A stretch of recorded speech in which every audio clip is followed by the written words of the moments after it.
Contra a cultura. O Evangelho clama pelo diferente. Em 3, 2, 1, gravando. Começando mais um Contra a Cultura, chegando aqui para você na Rádio Novo Tempo. É uma alegria muito grande ter a sua companhia aqui com a gente para estudar a Palavra de Deus. Último episódio, 13º episódio da série Bíblia.edu. A gente viu aí vários temas, vários assuntos relacionados com educação, né? O sábado, a família, a igreja, o Éden, o próprio Jesus, a Bíblia como um todo. E agora a gente vai falar um pouco sobre a questão do céu, como a perspectiva da eternidade, de morar com Cristo eternamente, com o próprio Deus, não só no céu, mas aqui também numa terra restaurada e renovada, deve mudar nossa perspectiva e nos ajudar a formar a nossa mente, a nossa educação, para estarmos prontos para aquele grande dia. Como você já deve perceber, a minha voz está um pouco rouca. Durante essa semana eu passei um pouco mal e fiquei praticamente sem voz e fui adiando a gravação, e a gente chegou até o limite aí de entrega do episódio. O pessoal foi bastante paciente. Infelizmente não deu para gravar com todo mundo, né? Então eu pedi para 2 amigos gravarem alguns comentários pra gente, para poder enriquecer o programa. Eu vou dar uma complementada aqui pra gente concluir essa temporada, beleza? Antes da gente prosseguir, quero te fazer o convite final aí no ano para você curtir, compartilhar, se inscrever lá no canal Cristãos Cansados, porque em 2021 a gente tem grandes projetos, grandes vídeos, grandes coisas para fornecer lá no canal. O Contra a Cultura, inclusive, vai ser ampliado. O pessoal está sempre pedindo, perguntando: será que o programa não pode ser maior? Será que não pode esticar? É tão legal. Queria que tivesse mais conteúdo, mais assunto para a gente ouvir. E tentando atender a esses pedidos, a gente vai aí no decorrer dos episódios, dentro do possível, gravar aí quase o dobro de conteúdo, tentar fazer episódios maiores, com mais comentários. Só que aqui na rádio o programa é restrito a 27 minutos. Então, para você conferir esses comentários expandidos, você tem que correr lá no episódio completo, lá em Cristãos Cansados, no youtube.com/Cristãos Cansados, e conferir lá, ou no podcast, essas versões expandidas, com bastante assunto aí para a gente tratar. Inclusive, a gente vai começar aí uma nova temporada em 2021 sobre o livro do profeta Isaías, um livro riquíssimo que não dá para ficar tratando em 27 minutos. Então corre lá, se inscreve e você vai ficar atento e receber tudo que chegar por lá. Beleza? A gente também vai ter aí o curso, que eu quero te convidar mais uma vez para se inscrever. Se você ainda não se inscreveu, queroentenderabiblia.com.br. Lá você vai fazer o pré-cadastro e eu acredito que até o final de janeiro o curso deve estar pronto de forma completamente gratuita. É um curso básico de interpretação para você aprender a ler a Bíblia, né, de forma devocional, ou para preparar um sermão, ou para dar um estudo bíblico. Você vai ter muito mais ferramentas, muito mais noção de como a Bíblia deve ser lida, né? E aí de lá a gente pode pensar futuramente em assuntos mais complexos, em dar um próximo passo, mas é um passo inicial ali bem interessante para você poder se familiarizar com a palavra de Deus, tá bom? Então, mais uma vez, queroentenderabiblia.com.br, se inscreve lá e você vai ser o primeiro a receber aí esse curso, beleza? A gente segue também na conclusão da série sobre Filipenses e futuramente a gente vai começar outras séries bíblicas em formato de sermão, talvez em formato de conversa. Vem aí uma série também sobre o Apocalipse. Então eu quero convidar você, pela última vez, para você acessar youtube.com/Cristãos Cansados e conferir todo esse assunto por lá. E pra gente então ir finalmente pro assunto dessa temporada, pro último episódio dessa temporada, pra gente fechar, o pastor Jader Silveira conversou um pouco com a gente e explicou sobre a questão da perspectiva da eternidade, da ressurreição, desde o início da Bíblia. Então, como essa perspectiva da vinda do Messias nos ajuda a compreender um pouco da nossa perspectiva em relação à volta de Jesus. Escuta aí. O primeiro preparo para a eternidade que eu me lembro numa história na Bíblia está em Gênesis 5. Talvez seria muito difícil para os seres humanos, na história, começando da criação até a vinda de Jesus, esperar até chegar realmente de fato a primeira vinda de Jesus, para ele mostrar que existe uma vida após a morte, onde todos aqueles que morrerem crendo em Jesus poderão ser ressuscitados no nome dele e poderem desfrutar de uma vida eterna. Em Gênesis 4 e 5, logo após a queda de Adão e Eva na narrativa bíblica, é encontrado 2 genealogias. Em Gênesis 4 nós temos a genealogia de Caim e seus descendentes, Em Gênesis 5 nós temos a genealogia de Adão e os seus descendentes, partindo de Sete. É interessante notar que a genealogia do capítulo 5 de Gênesis, onde vai descrever os descendentes de Sete, ela é a única genealogia na Bíblia onde fala que as pessoas morrem. E isso é interessante porque a primeira vez que a morte é mencionada na Bíblia é do assassinato de Caim sobre Abel. E no capítulo 4, na genealogia dos filhos de Caim, a Bíblia não fala que eles morrem. É óbvio que todos eles morreram, mas o texto ele quer fazer um ponto aqui. Na genealogia do capítulo 4, dos descendentes de Caim, ela para falar sobre os filhos de Lameque, Jubal e Jabal, onde eles são os pais da cultura terrena, eles desenvolvem instrumentos cortantes, eles desenvolvem instrumentos de música, eles trabalham com gado, eles começam a se desenvolver aqui na terra e eles são os pais da cultura terrena. Já na genealogia dos descendentes de Sete, a única coisa que a genealogia menciona que eles sabem fazer é gerar filhos, crescer e morrer.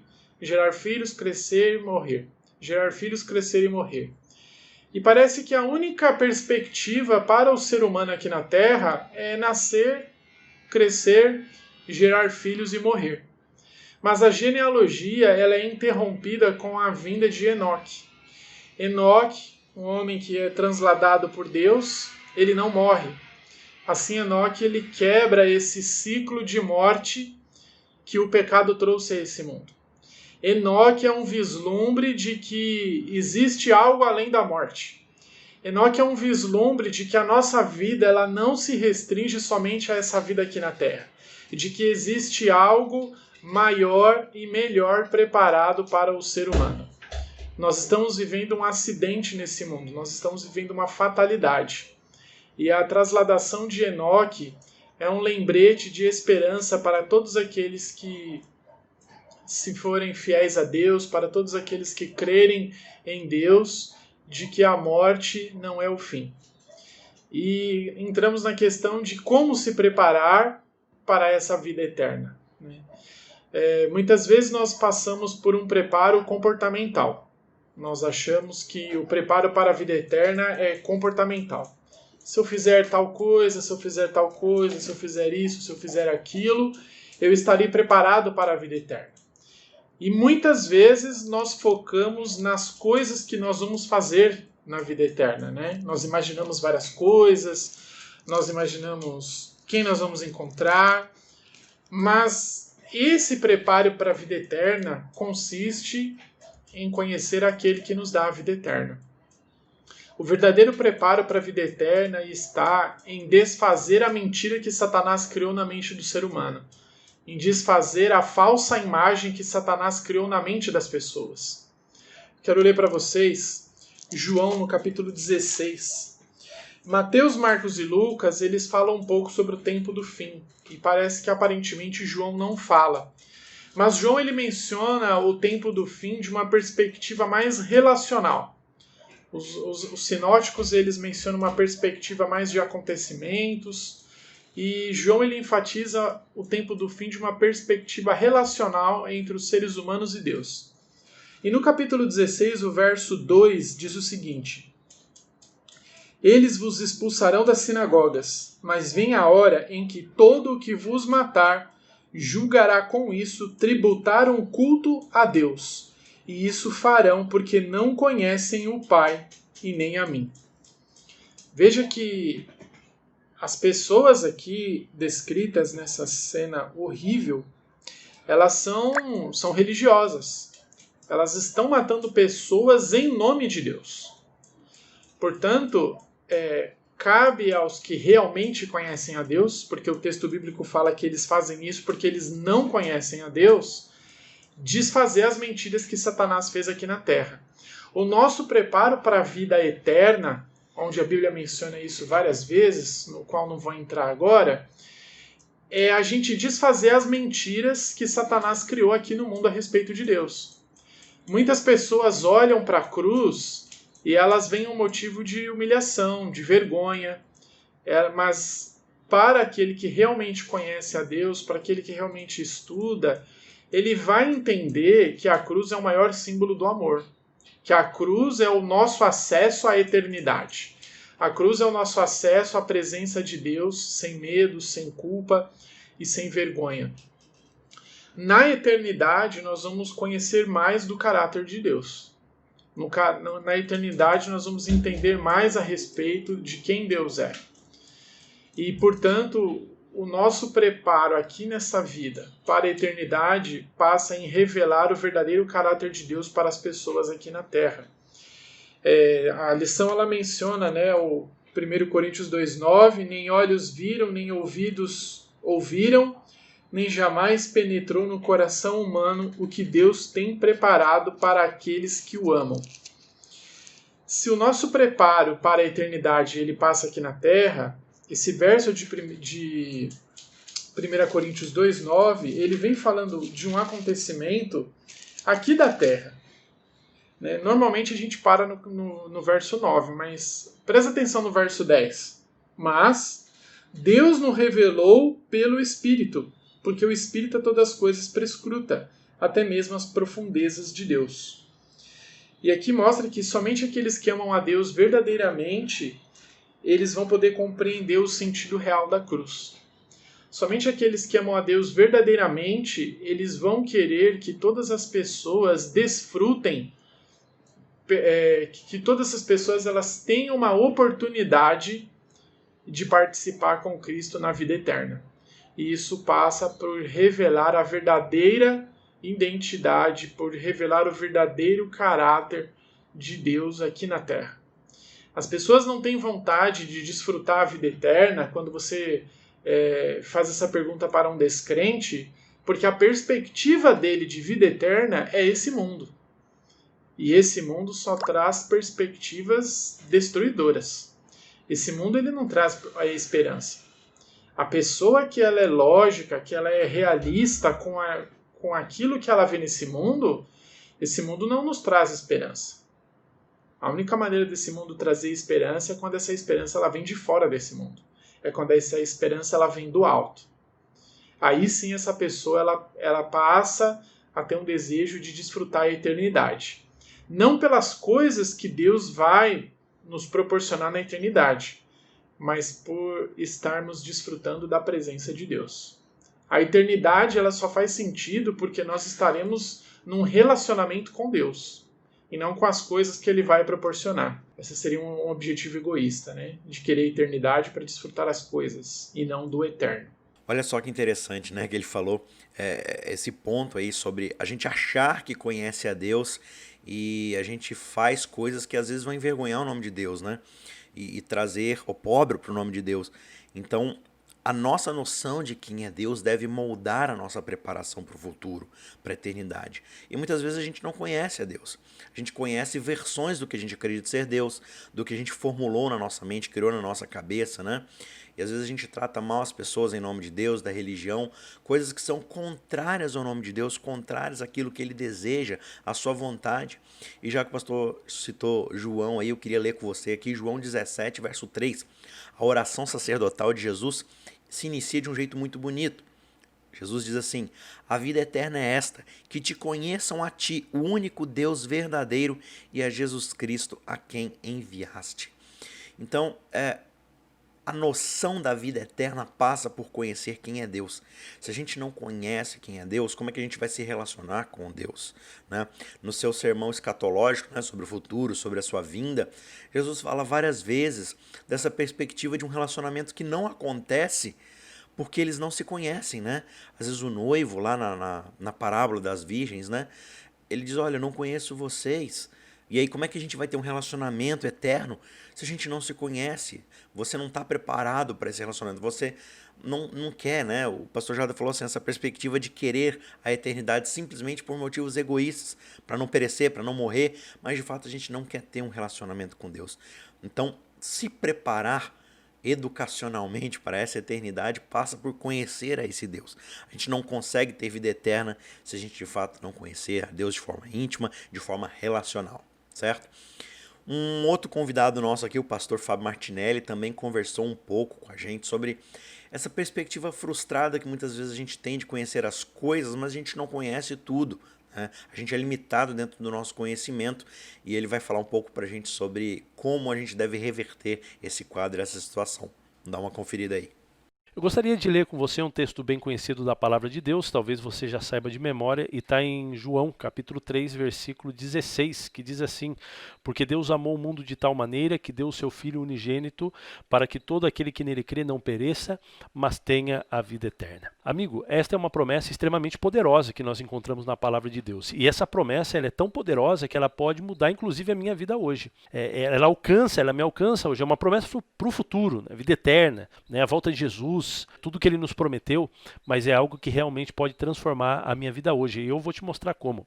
Mas eu quero fazer um exercício com você nesse momento, e eu quero que você pare para pensar um pouquinho e tente imaginar que tudo isso daqui não é verdade, não seja verdade. Que na verdade não existe vida eterna, não existe vida após a morte, e que esse mundo ele é tudo que existe, ele é tudo que há. As coisas que nós vemos é tudo que existe. E agora tente imaginar se existe algum sentido viver com esse tipo de pensamento.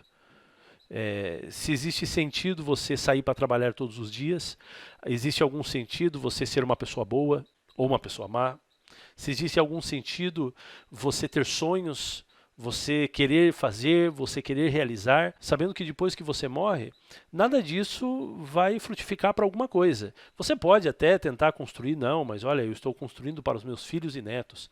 Mas você sabe que esse mundo não vai durar para sempre, né? Tanto do lado bíblico quanto do lado da ciência, né? Dos dois lados, o fim do mundo é destruição, é caos. É isso que vai acontecer. Então, se não existe nada além de nós, não existe nada transcendente, não existe alguma coisa em que eu me agarrar, então para que serve tudo isso que eu estou fazendo? E pense no passado também, tudo que você já realizou. Pense no que o ser humano já realizou. As guerras, os avanços tecnológicos. Pense em tudo isso. Nada vale a pena. Nada vale a pena. Por quê? Porque depois que terminar, depois que essa poeira cósmica ela simplesmente deixar de existir, depois que a luz deixar de brilhar, simplesmente as coisas não vão fazer sentido nenhum. E algumas pessoas, infelizmente, têm vivido hoje com esse tipo de realidade. Mas a Bíblia, ela traz esse ensinamento tão lindo e tão profundo de que, na verdade, existe sim vida após a morte, existe sim uma eternidade. E como eu disse para vocês, essa esperança pode mudar a sua vida hoje. Tem muita gente que diz o seguinte: tá bom, é tudo muito lindo, né, essa esperança, mas os meus problemas, eles acontecem hoje. E eu não posso ficar esperando, né, até essa tal eternidade acontecer. Bom, isso é tão, mas tão impressionante, e essa mensagem ela é tão, mas tão poderosa, que realmente ela pode transformar a sua vida agora e ela pode transformar a sua vida hoje. Agora, como isso acontece? Bom, tudo que você faz agora ganha muito mais sentido, cor e brilho, porque você sabe que vale a pena fazer o que você tem que fazer nessa terra. Então vale a pena trabalhar, vale a pena ser bom, vale a pena ter valores, vale a pena realmente ser honesto, vale a pena as coisas nessa vida, vale a pena cuidar da família, vale a pena, tudo isso vale a pena. Por quê? Porque você sabe que no futuro você está preparando, você está se preparando, você está preparando a sua família, você está preparando os seus irmãos para esse encontro maravilhoso, para esse futuro maravilhoso que nós temos ao lado do nosso Senhor Jesus. Vamos dar uma olhada no livro de 1 Coríntios, capítulo 13, versículo 12. Veja só, diz assim: porque agora vemos como em espelho, obscuramente. Então veremos face a face. Agora conheço em parte, então conhecerei como também sou conhecido. Esse texto aqui, ele fala de algo que até os incrédulos concordam, que é a limitação do ser humano.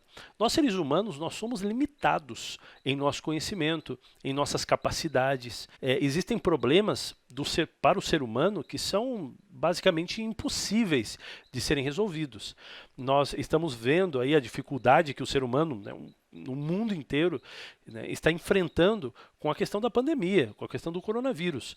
E veja que existe muita gente em todos os lugares do mundo que estão trabalhando que estão trabalhando nisso e são pessoas extremamente inteligentes. E ainda assim, a coisa está bem complicada. O que isso nos mostra? Nos mostra que hoje nós somos limitados ainda. O nosso conhecimento é limitado, nosso conhecimento da vida ele é limitado ainda. É verdade que o ser humano às vezes é bem arrogante de dizer que já tem a resposta, de que a ciência já tem a resposta para tudo, de que a filosofia pode ter as respostas éticas e problemas éticos todos resolvidos através do seu conhecimento, mas o bem da verdade é que nós estamos numa encruzilhada, nós seres humanos, nós somos como crianças.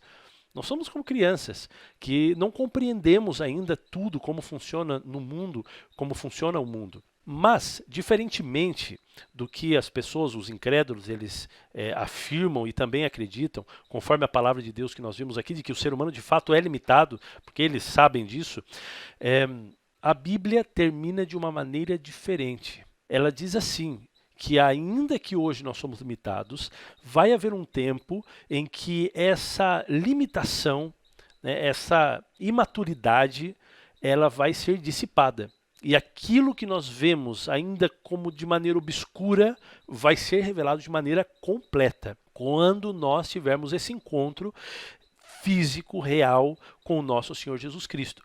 Então, o nosso conhecimento vai ser aberto, a nossa mente vai ser aberta, e a gente vai poder entender coisas que hoje, por sermos pecadores, seres humanos, limitados, não conseguimos entender. E veja, existem muitas coisas hoje que a gente realmente não consegue entender, a gente não sabe como que acontece, por que acontece.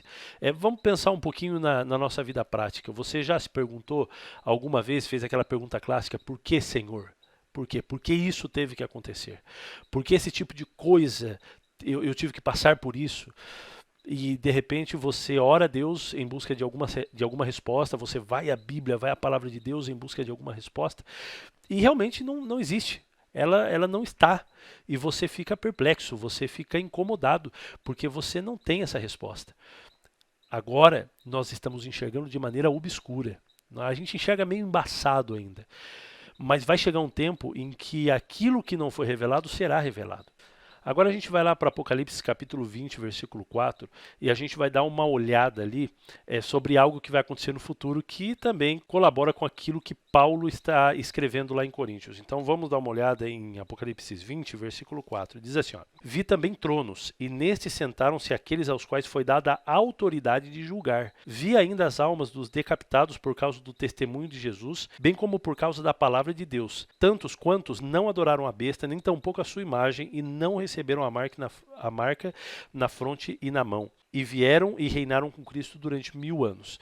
A Bíblia aqui, ela fala sobre um período de tempo, durante 1000 anos, em que os salvos, eles estarão sentados em tronos para julgar. Julgar a quem? Julgar situações. Porque, como eu disse, hoje nós passamos por situações que nós não entendemos. Talvez você já passou por alguma situação que você não tem explicação. Você perdeu um ente querido, você passou por alguma dificuldade financeira tremenda, você passou por alguma enfermidade, você passou por algum tipo de separação, algum tipo de problema emocional.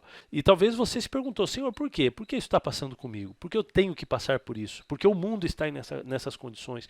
Porque, então, a gente tem muitos porquês que muitas vezes, a maioria das vezes, a gente não tem a resposta. A gente não sabe dizer o porquê. Nós temos que passar por todo esse tipo de coisa. Mas agora, como Paulo disse, agora eu não sei, agora eu não vejo, agora está meio nublado, mas vai chegar um tempo que sim. E esse tempo está lá em Apocalipse, quando nós nos sentarmos nesses tronos para poder avaliar as decisões de Deus. Quando os livros forem abertos e a gente poder entender desde a perspectiva de Deus, por que Deus ele atuou dessa maneira, por que Deus ele não interviu quando a gente pensou que ele deveria, por que ele não atendeu o meu pedido de oração quando a gente pensava que era urgente. Então a gente vai poder ter certeza de que todos os caminhos, todas as respostas ou a falta de respostas da parte de Deus, elas foram totalmente justas. E esse vai ser um momento muito lindo, muito importante, e a gente vai continuar conhecendo e aprendendo que esse Deus é sábio, que esse Deus é poderoso, que esse Deus é justiça e que esse Deus também é misericordioso e nos ama. Tem um ponto aqui que eu gostaria de frisar dentro desse comentário e dessa perspectiva do milênio, que está em Romanos 3, verso 4, onde Paulo diz: seja sempre Deus considerado verdadeiro e todo um homem mentiroso, como está escrito, para que sejas justificado em tuas palavras e venças quando fores julgado. Paulo que está falando, claro, dentro de um outro contexto, mas essa ideia de que o próprio Deus vai ser julgado e vai vencer, ela é muito interessante, porque o pastor Fábio falou que a gente vai estar lá no milênio, lá no céu, julgando tudo aquilo que aconteceu. E julgar aquilo que aconteceu, as pessoas que foram salvas, as que não foram, por que alguns estão no céu, por que alguns não estão, não é simplesmente julgar esses fatores. Ao julgarmos o veredito, a gente está julgando as próprias ações de Deus. A gente está julgando aquilo que o próprio Deus fez, o próprio Cristo fez dentro do juízo. Por que ele escolheu que tal pessoa estivesse no céu? Por que ele escolheu que tal pessoa não estivesse? E a gente vai chegar à conclusão de que Deus fez o melhor que poderia ter sido feito.